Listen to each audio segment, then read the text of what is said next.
নমস্কাৰ মই দিব্যাজ্ৰেয় বুকাজানত অবৈধ পানী ফেক্টৰী স্থাপনৰ অভিযোগ তুলি সৰব AJYCP আৰু দুৰ্নীতি বিৰোধী যুৱ শক্তি অসম কাৰ্বি আংলং জিলা সমিতি বুকাজানৰ বিভিন্ন প্ৰান্তত পানী যোগান ধৰা একাংশ পানী ফেক্টৰীৰ বিৰুদ্ধে এই অভিযোগ সংগঠন দুটাৰ বৈধ অনুজ্ঞাপত্ৰ আৰু যাৱতীয় নথিপত্ৰ অবিহনে একাংশ পানী ফেক্টৰীয়ে পানীৰ ব্যৱসায় চলাই গৈছে বুলি অভিযোগ কৰে সংগঠন দুটাই অবৈধ পানী ফেক্টৰীৰ বিৰুদ্ধে শীঘ্ৰে যথাবিহিত ব্যৱস্থা গ্ৰহণ কৰাৰ দাবী জনাই যুটীয়াভাৱে বুকাজানৰ মহকুমাধিপতিৰ ওচৰত স্মাৰক পত্ৰ অৰ্পণ কৰে সংগঠন দুটাৰ নেতৃবৰ্গই কাৰ্বি আংলঙৰ পৰা মইনুল হুছেইন উজাৰ report public TV North east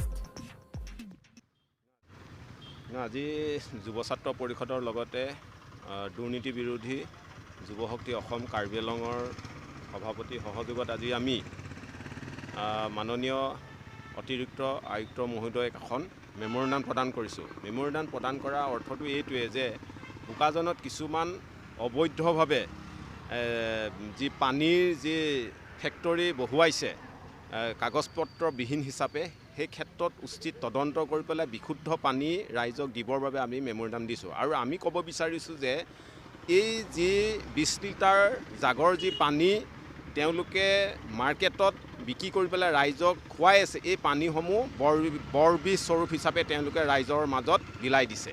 কেলৈ কৈছোঁ যে ঘৰিয়াল ডুবিকে আদি কৰি পেলাই যি লাহৰীজানৰ যিটো বালিজান এৰিয়াত যিবোৰ পানীৰ যি 20 লিটাৰ জাৰত বিকিছে নাগালেণ্ডকে ধৰি পেলাই যে বুকাজান এই বৃহত্তৰ অঞ্চল বিভিন্ন দোকান পোহাৰ লগতে ঘৰৰ ব্যক্তিগত মানুহে এই পানীসমূহ নি পেলাই সেৱন কৰে। কিন্তু এই পানীসমূহ যিবোৰ নীতি নিয়মৰ মাজেৰে দিয়ে তেওঁলোকে বিশুদ্ধ পানী ৰাইজক দিব লাগে, সেইটো কিন্তু দিয়াৰ আমাৰ পৰিলক্ষিত হোৱা নাই। সেইকাৰণে আমি ক'ব বিচাৰিছোঁ যে তেওঁলোকে ইণ্ডাষ্ট্ৰিটো খোলাৰ আগতে চৰকাৰৰ কিছুমান ডকুমেণ্ট তথা কাগজ পত্ৰ তেওঁলোকে ল'ব লাগে। চৰকাৰ কিছুমান নটিফিকেশ্যন আছে, কিন্তু তেওঁলোকে সেই নটিফিকেশ্যন গ্ৰহণ কৰা আমাৰ পৰিলক্ষিত হোৱা নাই।